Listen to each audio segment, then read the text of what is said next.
Bismillahirrahmanirrahim. Assalamualaikum warahmatullahi wabarakatuh. Perkenalkan, nama saya Kaswan Hermawan.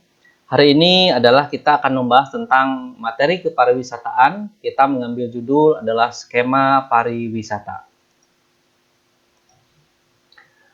Jadi skema pariwisata merupakan pemetaan terhadap kondisi daerah tujuan pariwisata yang mencakup ketersediaan akses jalan, penginapan, atraksi, kegiatan yang menyenangkan, dan fasilitas penunjang, sehingga dapat ditetapkan sebagai daerah tujuan wisata. Jadi skema ini adalah salah satu prasyarat yang memang harus dipenuhi oleh sebuah destinasi wisata supaya destinasi wisata tersebut bisa ditetapkan menjadi daerah tujuan wisata. Di dalam konsep skema pariwisata dikenal dengan 5A ya. Nah, 5A ini apa? Bisa dilihat di sini ada attraction atau isinya ada natural, cultural, kemudian man-made, nah kemudian ada accommodation. Nah, accommodation ini ada hotel, restoran, dan lodgement. Kemudian ada accessibility, ini berupa transportasi dan komunikasi. Kemudian ada amenities, di dalamnya ada souvenir, post office atau kantor pos. Kemudian ada money changer atau tempat penukaran uang. Dan ada activities, diantaranya bisa sky es, bisa sky air, kemudian bisa juga diving, swimming, climbing, running, dan lain sebagainya. Itulah yang akan membentuk sebuah objek wisata bisa menarik. Yang berikutnya kita bahas, yang pertama adalah accessibility. Accessibility itu apa? Accessibility adalah kemudahan untuk dikunjungi dan memiliki jalan yang dapat dilalui kendaraan. Nah, lokasi wisatanya itu harus layak dan aman dan dapat dijangkau oleh wisatawan.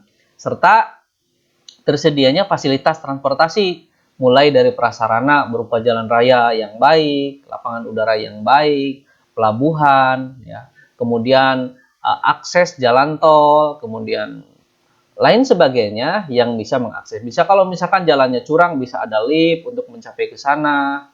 Intinya adalah aksesnya harus bagus menuju ke sana. Jalannya tidak licin, tidak sempit, dan lain sebagainya. Yang kedua, harus tersedia sarana yang memadai. Ya, ada prasarana, kalau prasarana berupa akses masuk dan sarana. Kalau sarana adalah alat yang bisa digunakan. Misalkan ada mobil, minibus, bus dengan berbagai kapasitas, ada pesawat udara, kapal laut, dan kendaraan lainnya. Juga bisa saja di daerah wisata tersebut harus menggunakan beca atau sepeda atau dengan perahu seperti di beberapa objek lainnya. Jadi yang pertama yang harus diperhatikan adalah accessibility. Yang kedua, syarat destinasi wisata adalah harus ada akomodasi. Adalah adanya kemudahan untuk mendapatkan tempat menginap yang layak, bersih, dan ramah. Nah, misalkan apa yang termasuk accommodation? Bisa hotel, hostel, lodgement, guest house, karavan, cottage, penyewaan tenda, rumah penduduk yang diperuntukkan untuk wisatawan itu juga bisa. Jadi tenda juga bisa akomodasi. Ya, misalkan yang naik gunung kan tidak ada hotel tuh di puncak gunung. Ya minimal ada penyewaan tenda. Misalkan di pantai nih mau santai-santai, ya misalkan ada penyewaan tempat duduk dan lain sebagainya. Minimal ada yang digunakan untuk tempat sementara oleh konsumen atau oleh tamu. Yang ketiga syaratnya itu harus ada atraksi. Jadi adanya atraksi yang dikelola, baik itu dikelola oleh pemerintah atau oleh masyarakat setempat, yang layak serta aman untuk dilakukan oleh wisatawan. Ya, contohnya apa?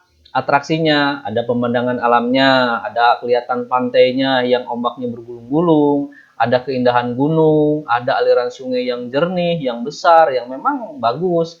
Kemudian ada hewan, ya, atau danau, pertunjukan, ada museum, candi, taman, monumen, seni, adat istiadat, tempat bersejarah, dan lain sebagainya. Jadi ada atraksi, ada sesuatu yang bisa dinikmati, gitu kan? Baik itu dikelola oleh pemerintah ataupun oleh masyarakat. Yang keempat adalah adanya activity. Nah, ya.